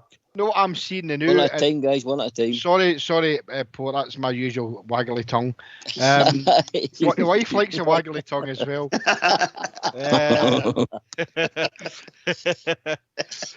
Too much information. You don't know how I use my waggly tongue, pal. Show you something.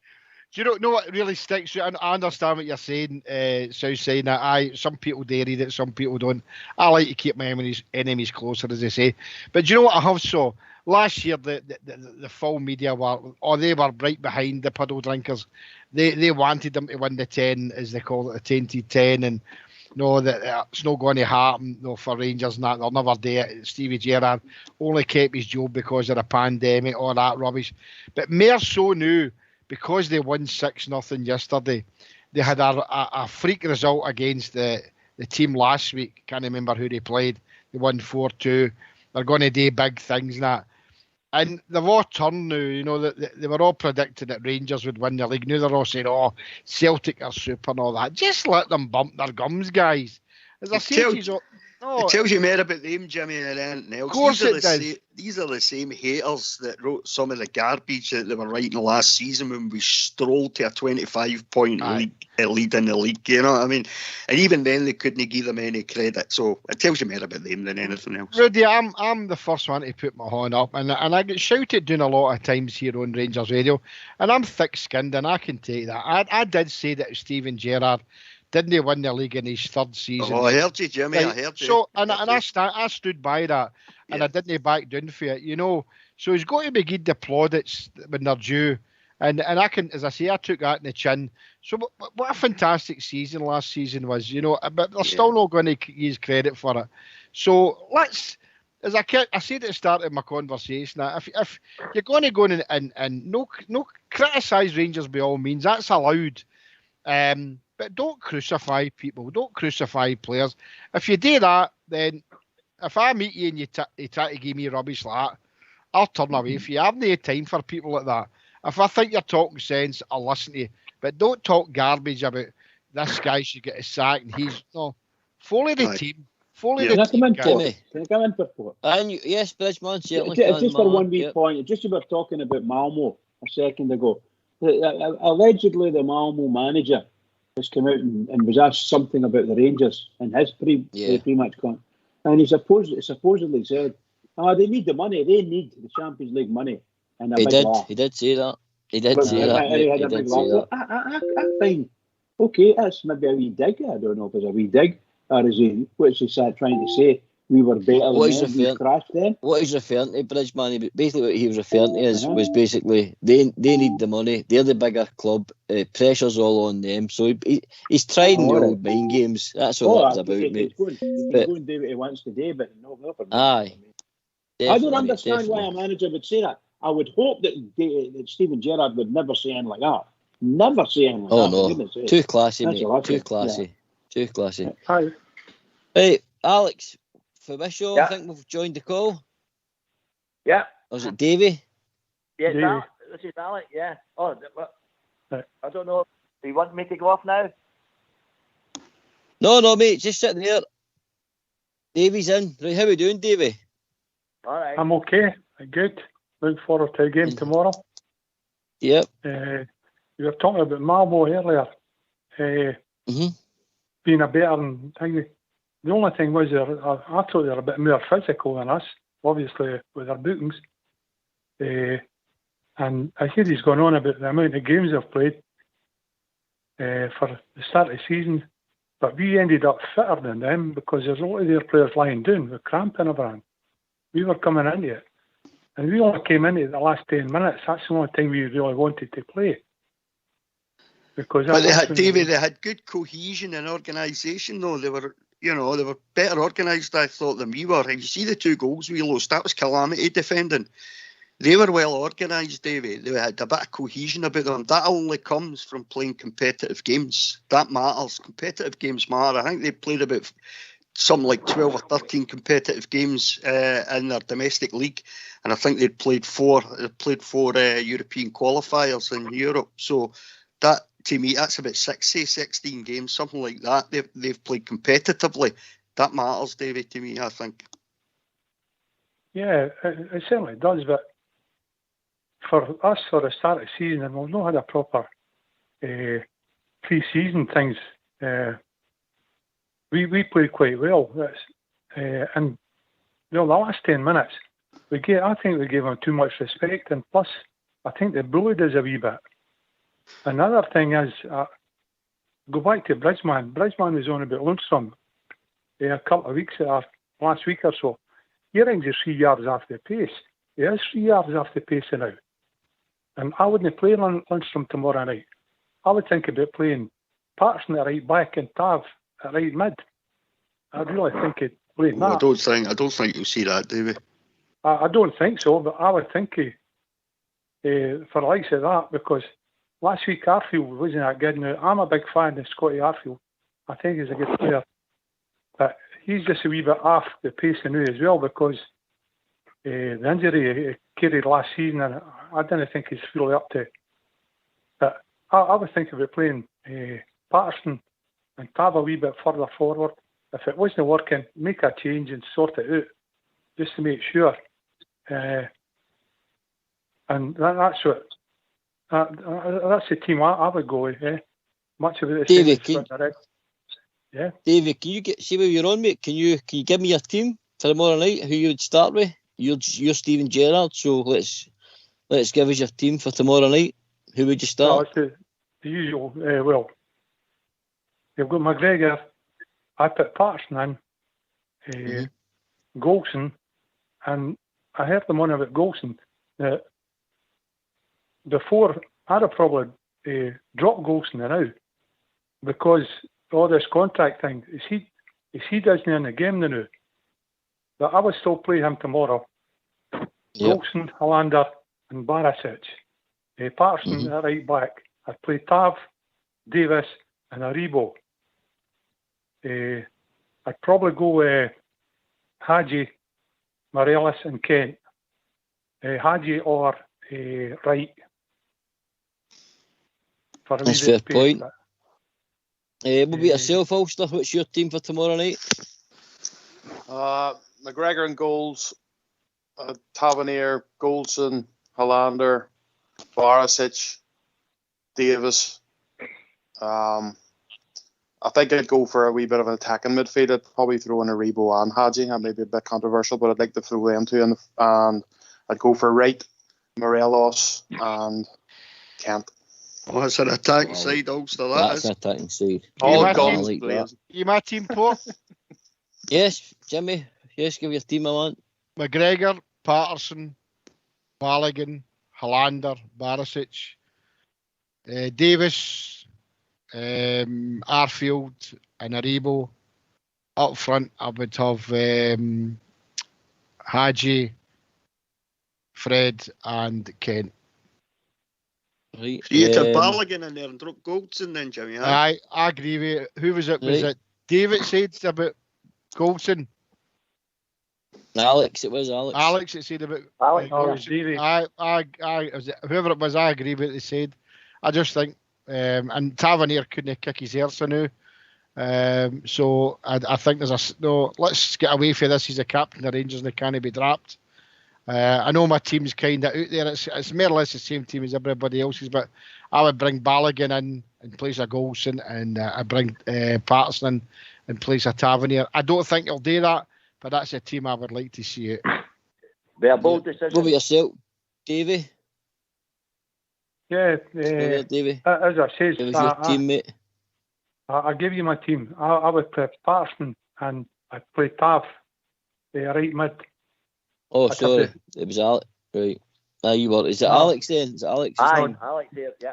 I would play McGregor and then Patterson, Goldson, Hollander, and Barisic, and midfield three would be Davis, Aribo, and Arfield, as you said. And I'm a bit.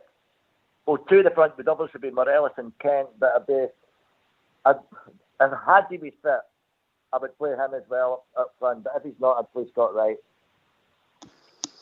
Fair point. Southside.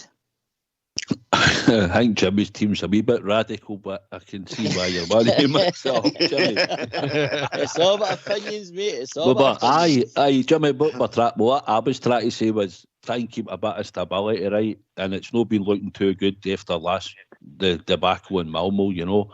But I think you've got to stick the same defence. If you want to play Patterson, you can play him on Friday night against Dunfermline. That's what I say. Aye, if a game goes to extra time, here you might have to fling him on, might have to come off, or you might want to put him further up, whatever. I don't know, but I think Patterson's time maybe be Friday night.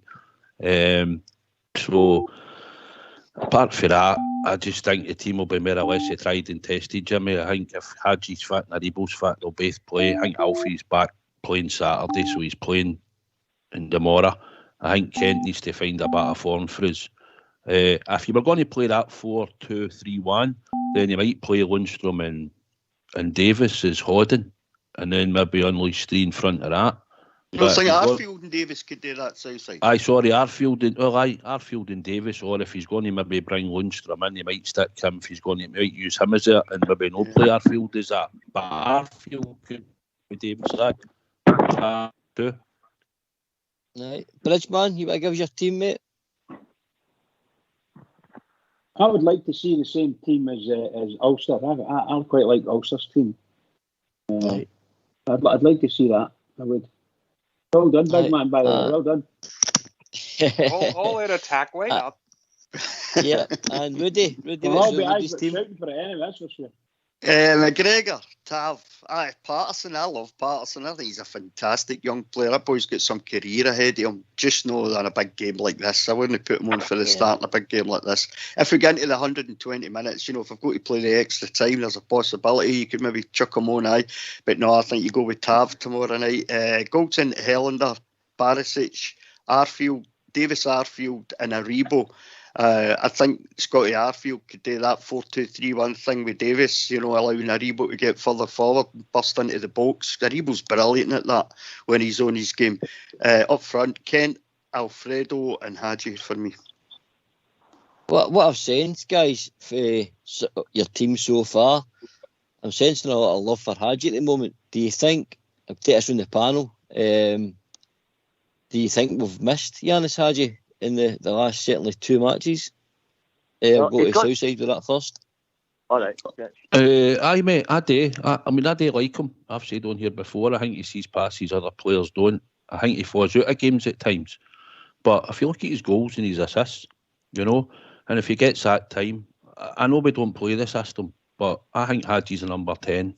I think Aribo's a number 10.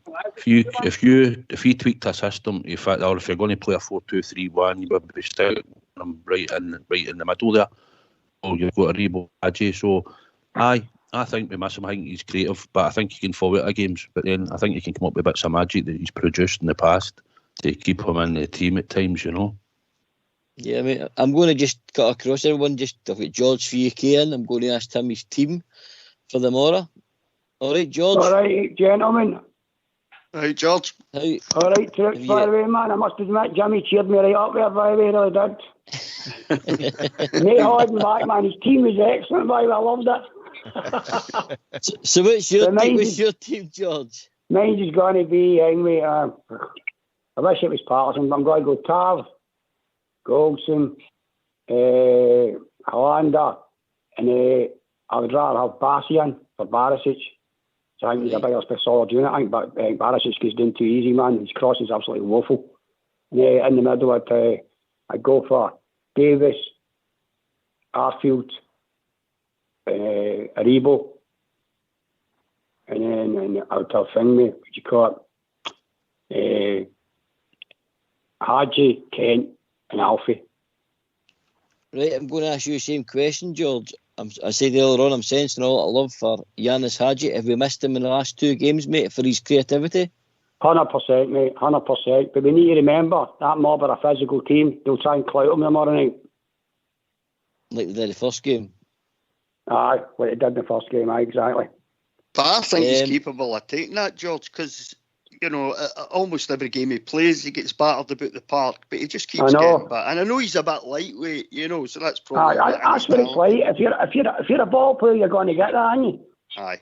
Yep. But he keeps getting back up again, and he gets Aye, the same with Kent, man.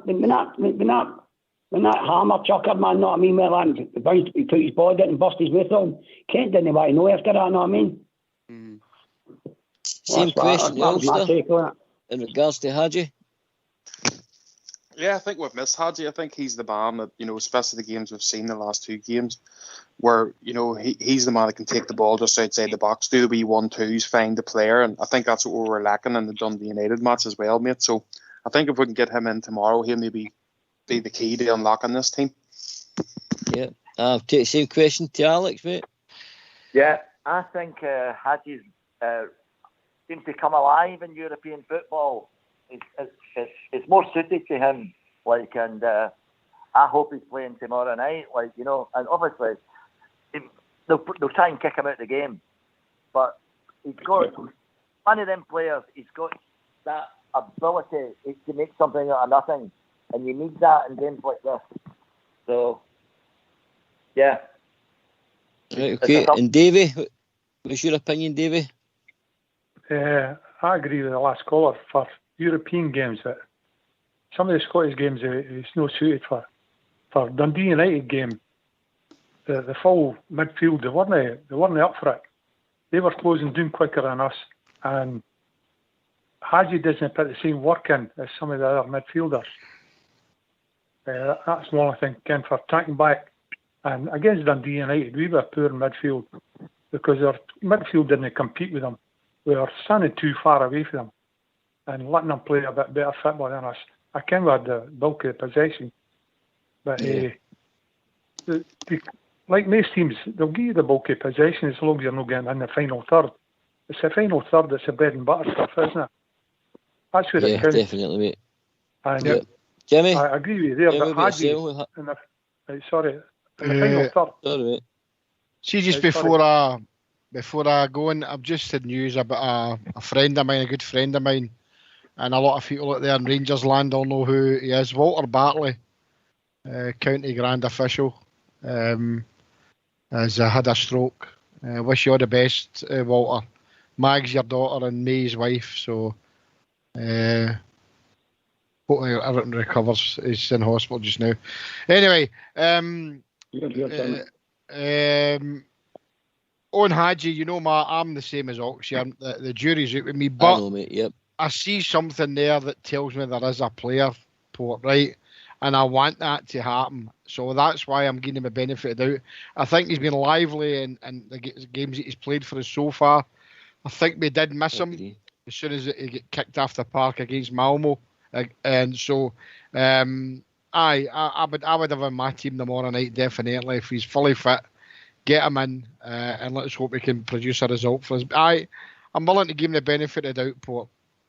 I was surprised, Port, that Hadji had more assists in the Scottish Premiership last season than any other Rangers player. That really surprised me because I didn't realise that until my mate sent me that, and I looked at it. I thought, wow, I didn't realise that. There is one thing Hadji's got that we don't have another player that can do the same thing he does, and that's find a player in the box. Nobody finds a player in the box the way Hadji does, and that's his real strength, Port. That's the boy's real strength, and I know he's a bit lightweight. He gets battered about the park sometimes, but I've got a wee bit of admiration for him now because I think he gets back up and gets on with it. So he does as much as he's a lightweight. But I don't think anybody can find a player in the box or sees a pass the way Hadji does. That's why I'd play him in European football because I think it's perfectly suited for him.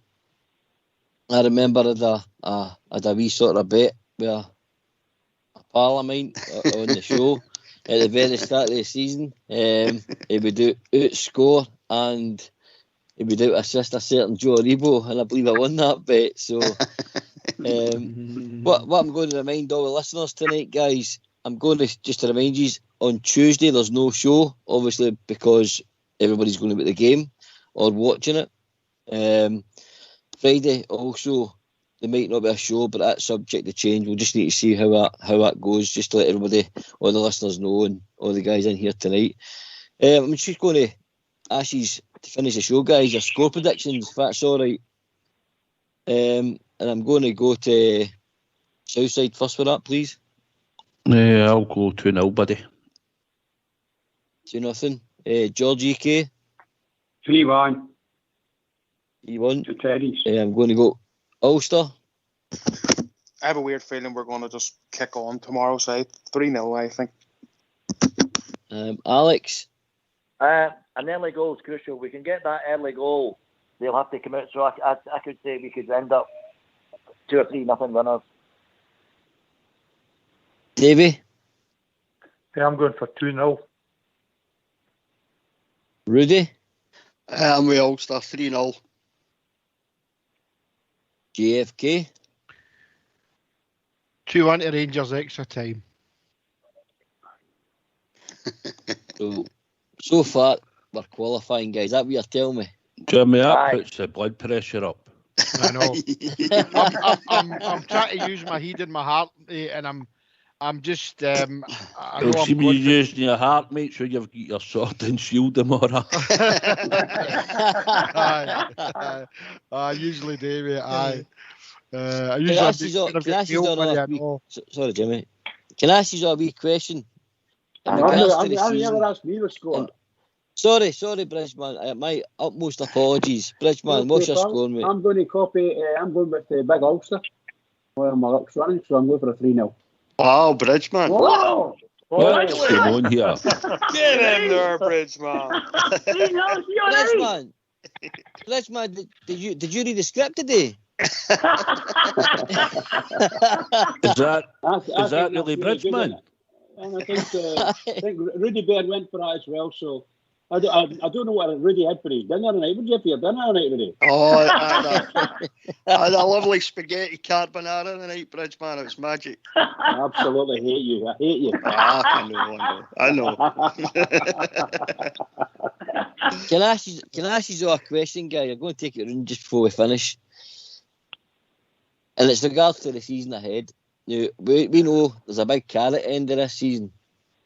So I'm going to ask you a question. What would you rather take? Winning it next year, right? And going straight into the group stages? Or if we went out tomorrow night, what would you rather do? Ooh. Both. Can I have my say quickly here? Right. Yes, mate, yes. I'd go tomorrow night and go into the Europa League and win the league this season and go straight into the Champions League next season, if I had to choose. Right. Everybody's got to choose. So, George? Well, let's be honest, you know what I mean? That would, we need to win it, didn't we? You know what I mean? Because at the end of the day, man, we're the one man that's got the thing, mate. The rankings up and the qualification up, man. So we rightfully qualify for that next year. I'd take the league, I would take the league. The league's the most important trophy we're going for this season. That's just my opinion. 100%. Other people might have a different opinion, but the most important trophy is the league championship, and it is every single season. 100%, mate. Yeah, Ulster? For me, the league's always most important. Money's good, it's a bonus, but the league, the Scottish League, to me, is everything. Alex? The league this season, because going straight into stages, because in the financial riches straight away, you can add a quality to the squad. Davey? No, I'm a great believer in Stevie G. One game at a time. I'll take the win tomorrow night, and we'll probably win the European Championship then. Automatically qualify next year. How about that? I'll accept that. I'm greedy. I'm greedy, Port. I want to win the treble. Get into the next stage of the Champions League. So I want to win everything that we can win next season. Well said, Jamie. Everything. I'm no quarter, mate. Just go for everything. We've proved we can do it before. Let's go for it. Let's go for it.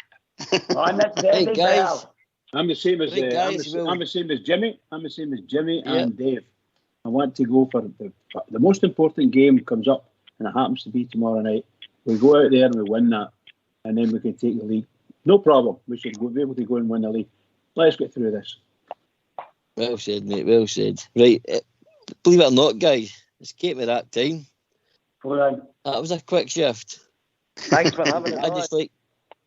I'd just like to take a chance to thank Rudy, my mucker Southside, who helped me with the show tonight. Bridgeman again, another the legend that is.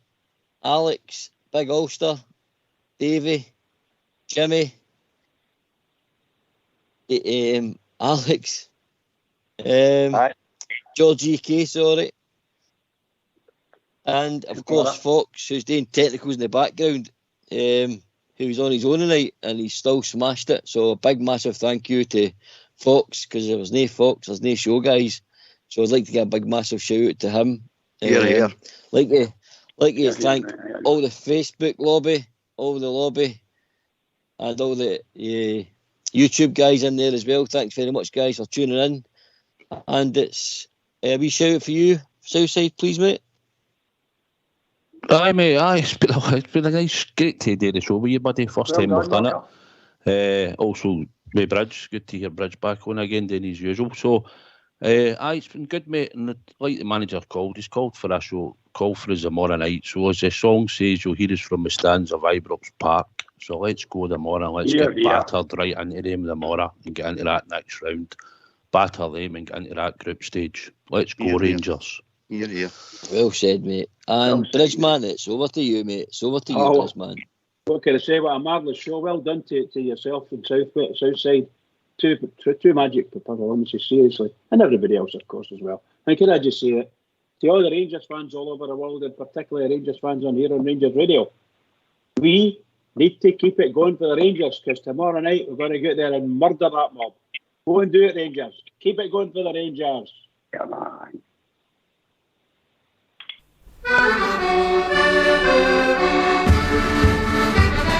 See them march on, marching on through the years of history.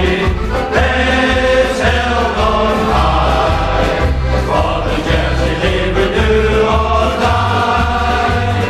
Fight for pride, play the game with the badge of glory. Win, lose or draw, that's the Glasgow Rangers story. See them march on, banners high as they fly before you. Loyal and true, on their way to cheer the boys in blue. Follow they will, marching on to the songs of glory. Win, lose or draw, that's the Glasgow Rangers story.